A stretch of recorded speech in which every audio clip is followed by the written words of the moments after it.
మిత్రులందరికీ నమస్తే. భారతీయ షడ్దర్శనాలు అందరికీ తెలిసినటువంటి మహద్ గ్రంథాలు. వాటిల్లో మనకి వేదాంత దర్శనం అందరికీ పరిచయంగానే ఉంటుంది.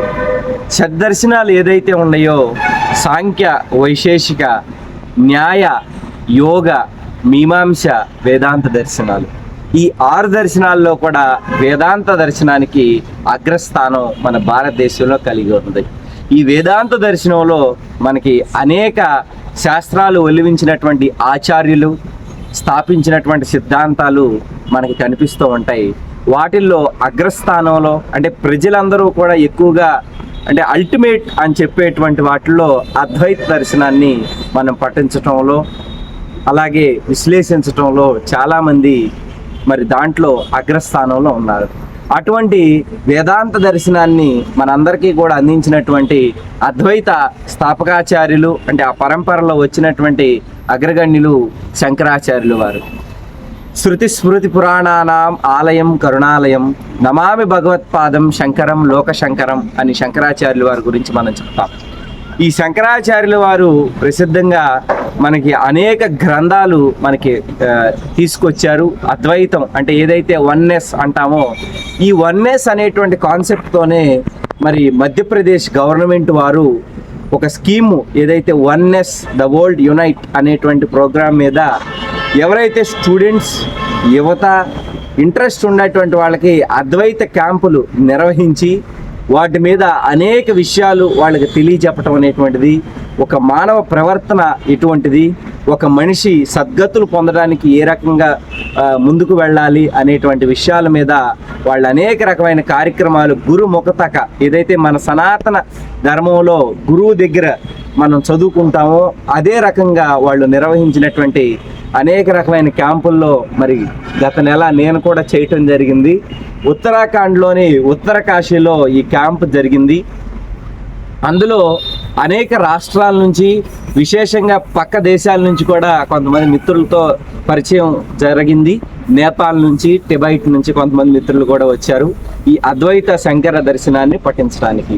అక్కడ మాకు 12 రోజులు మరి వ్యవధిలో ఇదంతా కూడా చెప్పడం జరిగింది. ఈ 12 రోజుల్లో మేము తత్వబోధ అనేటువంటి గ్రంథాన్ని పఠించాము స్వామి హరిబ్రహ్మానంద స్వామీజీ వారి ఆశ్రమంలో.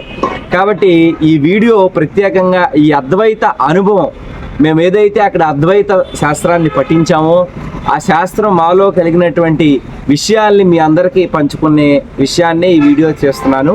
The video will be going to 3 languages, English, Telugu and Hindi. One which I am talking now, it's Telugu. The going video, the continuing video will be in Hindi because the people, various states, various districts, they will speak in Hindi, so people may understand, I think. So you guys, let's watch the video. मैं अपने कुछ भाव को आदि शंकराचार्य जी के पावन चरणों में समर्पित कर रहा हूँ। चलने को जब निकल पड़े तब ऐसे वो चले, पद पंकजों से नाप दी भारत की मंजिलें। केरल तो क्या कश्मीर से बद्री विशाल तक, अद्वैत के प्रकाश के रुक पाए न सिलसिले। भारत की मध्य भूमि में गुरु ज्ञान पा लिया, बिखरे हुए समाज को खुद में समा लिया। अज्ञान का विष पान कर रही थी जब धरा, अमृत पिला के धर्म को फिर से जगा दिया। शंकर ही थे इस लोक में निहिकार के अवतार, वेदों का ज्ञान खुद में ही था कर लिया साकार। उन दिव्यता की ज्ञान मूर्ति को नमन है, सर्वस्व समर्पण है उनको कोटि कोटि बार। अयोध्या उत्तर प्रदेश, मर्यादा पुरुषोत्तम प्रभु श्री राम का जन्म स्थान। वहां से उत्तर काशी आया, इसलिए आया कि आर्य गुरु शंकराचार्य जी का जो जीवन दर्शन था अद्वैत वेदांत का, उसका अध्ययन करने के लिए।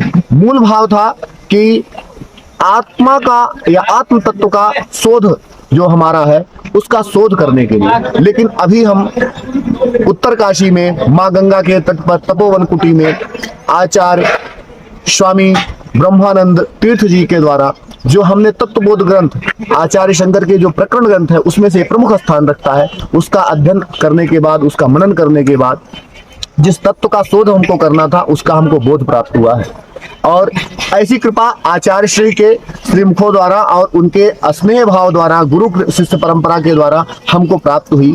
और आज हम अपने आदरणीय विजय जी के द्वारा जो हमारे भगवान मल्लिकार्जुन के क्षेत्र, भगवान श्री बालाजी के क्षेत्र से आते हैं और काशी जैसे स्थान जो पंडित मदन मोहन मालवीय जी के तपोस्थली है वहां पे अध्ययनरत छात्र हैं, इनसे भी मिलकर हमको बहुत ही प्रेरणा मिली इस स्थान पर आकर। और उत्तराखंड ये देवभूमि है और ऐसी भूमि जो ऋषियों को अनेक प्रेरणा देते हुए उनको तप के मार्ग पे लगाई, जो देवताओं को भी दुर्लभ ऐसी भूमि है। ऐसी भूमि पर आकर अपने जीवन का परम सौभाग्य है। जय नमस्ते दोस्तों, मेरा नाम है गणेश, मैं मुंबई महाराष्ट्र से आया हूँ। यहाँ मैं खुद की तलाश में निकला था और खुद से प्रश्न पूछता था, क्या है ये जीवन। ये प्रश्न आज का नहीं है, प्रश्न सैकड़ों हजारों साल से है और जितना पुराना प्रश्न होता है उतना ही पुराना उसका उत्तर भी होता है। और ये उत्तर श्री आदि शंकराचार्य ने अद्वैत फिलॉसफी के द्वारा बहुत अच्छे से एक्सप्लेन किया है। तो उसी के अध्ययन के लिए हम उत्तरकाशी आए थे, जहाँ हमने 10 दिन में ये पूरा, ऐसा नहीं बोल सकते कि हमने पूरा समझ लिया, क्योंकि ये बस समझने की चीज नहीं, ये इम्प्लीमेंटेशन की चीज है। आपको ये अपने विचारों में लाना पड़ेगा, आपको अपने दैनंदिन जीवन में लाना पड़ेगा। उत्तरकाशी में के बारे में क्या बोला जाए, इतनी मनमोहक जगह है ये। यहाँ आके गंगा जी का जो हमें, गंगा जी के किनारे मन को जो प्रफुल्लित करती है वो ऐसी ये जगह है। इसे देवभूमि भी बोला जाता है। तो इस प्रकार यानी this was the best experience of my life, ऐसा मैं बोलने में बिल्कुल संकोच नहीं कर सकता। धन्यवाद। मेरा नाम शिखर मायवाड़ है और मैं भोपाल से हूँ। मैं आचार्य शंकर एकता न्यास भोपाल द्वारा आयोजित अद्वैत युवा जागरण शिविर में प्रतिभाग किया, जहाँ उत्तरकाशी में तपोवन कुटी में हम सभी ने आचार्य श्री हरिब्रह्मानंद सरस्वती जी महाराज से अद्वैत वेदांत में तत्वबोध का अध्ययन किया। तत्वबोध के अध्ययन से हमें समझ में आया कि जीवन क्या है, किस प्रकार की आवश्यकताएं हमारे जीवन में है और हम किन व्यर्थ की आवश्यकताओं पर कार्य कर रहे हैं। मुख्यतः स्वामी जी के माध्यम से हमने ग्रंथ पूजन नहीं, ग्रंथ पाठन की परंपरा को अपनाया। ग्रंथ को पढ़ना सीखा, ग्रंथ को पूजना नहीं। साथ ही हम लोगों ने स्वामी जी के माध्यम से ये जाना कि किस प्रकार से हमारे अद्वैत वेदांत के सिद्धांत से हम अपने व्यक्तित्व का परिष्कार कर सकते हैं, किस प्रकार से हम अपने व्यक्तित्व को मॉडिफाई कर सकते हैं। एक अद्वैत के सिद्धांत के साथ साथ में संपूर्ण प्राणियों के लिए वसुधैव कुटुंबकम की भावना को कैसे जागृत कर सकते हैं, इस सभी के विषय में हमने उत्तरकाशी के इस शिविर में सीखा। धन्यवाद। तो मेरा नाम ऐश्वर्या शर्मा है, मैं मध्य प्रदेश के भोपाल जिले से हूँ। यहाँ उत्तरकाशी में मध्य प्रदेश कल्चरल विभाग ने एक अद्वैत यूथ रिट्रीट ऑर्गेनाइज किया था, जिसमें मेरा सिलेक्शन हुआ। यहाँ आके मैंने भगवान शंकराचार्य जी को, अद्वैत फिलॉसफी को और गुरु जी के ज्ञान को, जो मैं भी अज्ञान में थी अभी तक, उस ज्ञान को यहाँ आकर मैंने जाना। उत्तरकाशी के शांत वातावरण में हमने ज्ञानवर्धक चीजें सीखी। यहाँ हमने अद्वैत की फिलॉसफी पढ़ी, गुरुजी ने हमें सही दिशा दिखाई। और अब हमारी मॉर्निंग में योगा क्लासेस यहाँ इस कैंप में हमारा दिनचर्या हमारे आम जीवन से बहुत ही अलग और बहुत ही व्यस्त था, पर इस दिनचर्या को रेगुलरली फॉलो करते हुए हमें समझ आया कि व्यस्त नहीं, व्यवस्थित शेड्यूल था। यहाँ की दिनचर्या ने हमें discipline, punctuality, actively participation in every activity जैसे सिद्धांतों को हमारे अंदर रखा और हमारे व्यक्तित्व को और निखारा। हमारे मॉर्निंग में योगा के बाद हमारी मेडिटेशन क्लास होती थी, जहाँ पे गुरुजी ने हमें मन को एकाग्र एवं शांत कर अपने जीवन के लक्ष्यों को पाना सिखाया। तत्वबोध ग्रंथ के माध्यम से स्वामी जी ने हमें हमारे जीवन के मूल उद्देश्यों को बताया और कैसे अपने जीवन में अपने लक्ष्यों को पाए, उसको बहुत सहजता से समझाया। बेसिकली गुरुजी ने मुझे मैं से मिलाया। यहाँ कैंप में बहुत सात्विक भोजन था। उस सात्विक भोजन ने हमें स्वादिष्ट फर्जी बातें चल रही इधर, एकदम फर्जी बातें चल रही। कैंप के भोजन ने हमें सात्विकता में स्वादिष्टता का अनुभव कराया। कल कल बहती माँ गंगा ने हमें हर दिन कुछ नया सिखाया। कैसे हम अपनी परेशानियों को पीछे छोड़कर लगातार आगे बढ़ते रहें, कैसे हम इस पॉल्यूटेड इन्वायरमेंट में भी स्वच्छ, सुंदर और सरल बने रहें। हरिओम, मैं आस्था त्रिपाठी मध्य प्रदेश के कटनी जिले से। हम लोग यहाँ पर उत्तराखंड में उत्तरकाशी में तपोवन कुटी में एक कैंप अटेंड करने आए थे, जो कि एकात्म धाम द्वारा आयोजित किया गया था, सांस्कृतिक विभाग मध्य प्रदेश के द्वारा। यहाँ पर हम अद्वैत वेदांत के एक ग्रंथ तत्वबोध का अध्ययन करने आए थे, जो कि गुरु श्री हरि ब्रह्मेंद्रानंद जी महाराज के द्वारा हमें उसका ज्ञान दिया गया। डेली यहाँ पर कक्षाएं हुई। हमारा एक शेड्यूल फिक्स था, जो कि सुबह 5 बजे से लेकर रात को 10 बजे तक था। प्रतिदिन अलग अलग एक्टिविटीज होती थी, उस पर कुछ तत्वबोध की क्लासेस होती थी। गुरुजी ने शंकराचार्य जी द्वारा रचित सर्वप्रथम ग्रंथ तत्वबोध का ज्ञान हमें दिया, उसके बारे में जानकारी प्रदान की और हमें अद्वैत वेदांत, अद्वैत के सिद्धांत के बारे में बताया, जो कि एक है कि उनका कहना है कि ब्रह्म सिर्फ एक ही है, ब्रह्म नित्य है, बाकी उसके द्वारा उसके अलावा सब कुछ अनित्य है। उसमें बहुत सारी, उसमें 6 संपत्तियां, शरीर के प्रकार, अवस्थाएं और भी अनेक चीजें बताई गई। क्योंकि ये सब चीजें इंफॉर्मेशन थी, गुरु जी का कहना है कि जब तक आप इसे अपने व्यक्तित्व में नहीं ढालते, तब तक ये चीजें सिर्फ इंफॉर्मेशन रहेंगी। सर्वप्रथम इसे आपको अपने व्यक्तित्व में ढालना होगा और उसका प्रयास निरंतर करना होगा। इसके अलावा ध्यान की कक्षाएं आयोजित की गई थी, जिससे हमारा मन एकाग्रचित रहा और ये 9 दिन बहुत ही बेहतरीन रहे। धन्यवाद। सबैलाई नमस्ते, मेरो नाम दुर्गा घिमिरे, म काठमाडौँ नेपालदेखि।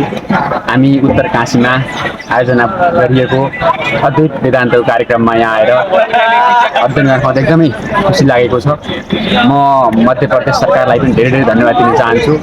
आचार्य शङ्कर सांस्कृतिक एकता न्यासद्वारा आयोजित अद्वैत युवा जागरण शिविरमा आएर यहाँको यस मनोरम वातावरणमा उत्तरकाशीमा बसेर अद्वैत वेदान्तको बारेमा ज्ञान लिन पाउँदा एकदमै खुसी, हर्षित, प्रफुल्लित भएको छु र भारतको विभिन्न प्रदेशबाट आउनुभएका साथीहरूसँग मिलेर एकदम मन प्रफुल्लित भएको छ।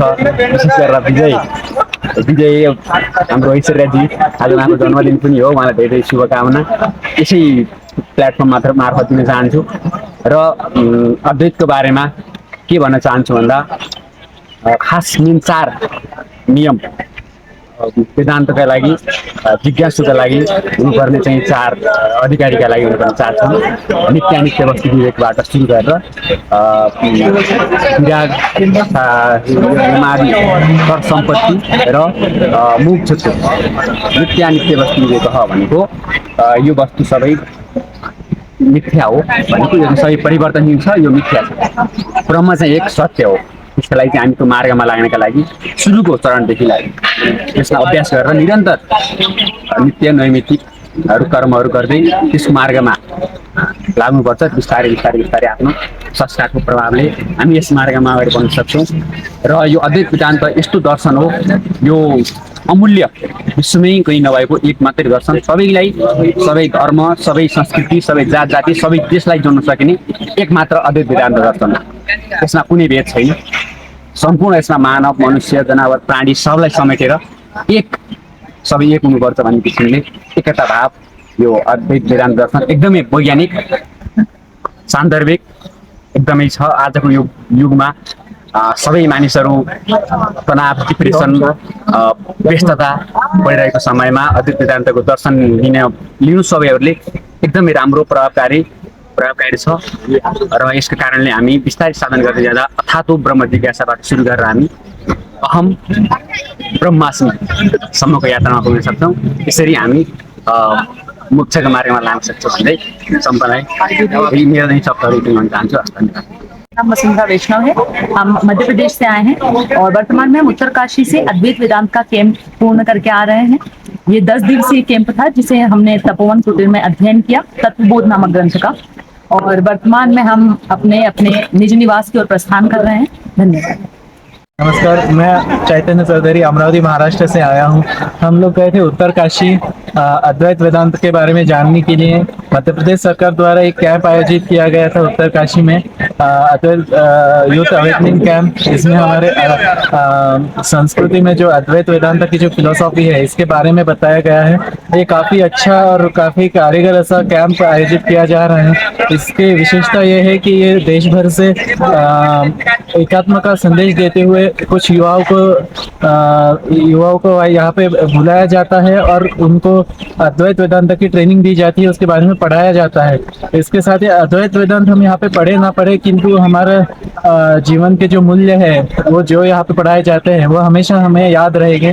और मैं इसके लिए आयोजकों का तथा मध्य प्रदेश सरकार का धन्यवाद करना चाहता हूँ। धन्यवाद। దైవ సమానులు శ్రీ హరిబ్రహ్మానంద తీర్థ స్వామి వారు మనకు కనిపిస్తూ ఉన్నారు. వీరు చేతుల మీదుగానే మనం అక్కడ 10 రోజులు కూడా స్వామివారి యొక్క సన్నిధిలో తత్వబోధని అభ్యసించడం జరిగింది ఉత్తరకాశీలో. అనేక ప్రాంతాల నుంచి మిత్రులు మిత్రునిలు అందరూ కూడా కలిసి మరి ఈ 10 రోజులు కూడా మరి కలిసి భోంచేయటం, కలిసి పాట పాడటం, కలిసి భజన కార్యక్రమాలు చేయటం, కలిసి దేవాలయాలను సందర్శించటం వంటి అనేక మహత్ ప్రదేశాల్లో ఇటువంటి అవకాశం మనకు కలిగించిన వారికి వన్నెస్ వారికి మనస్ఫూర్తిగా మన ధన్యవాదాలు తెలియజేస్తూ ఉన్నాను. ఎవరైనా మన తెలుగువారు కానివ్వండి, మన మిత్రులు వెళ్ళాలి అనుకున్నటువంటి వాళ్ళకి వాళ్ళు ప్రతిసారి ఇలా క్యాంప్స్ నిర్వహించి యువతకి అవకాశం ఇస్తూ ఉన్నారు. డిస్క్రిప్షన్లో ఇచ్చినటువంటి లింక్ ద్వారా మీరు రిజిస్టర్ అవి వెళ్ళాలి అనుకున్నటువంటి వాళ్ళకి మంచి అవకాశంగా ఇది తెలియజెప్తూ ఉన్నాను. కాబట్టి మిత్రులందరికీ కూడా తప్పనిసరిగా జీవితంలో ఒక్కసారి ఎక్స్పీరియన్స్ అవ్వాల్సింది. నెక్స్ట్ క్యాంపు ఆగస్ట్ 26న జరగబోతుంది మహారాష్ట్రలో. కాబట్టి వీలున్నటువంటి వాళ్ళు తప్పకుండా వెళ్ళగలుగుతారని నేను మనస్ఫూర్తిగా కోరుకుంటున్నాను. ఇట్లు మీ విజయ్.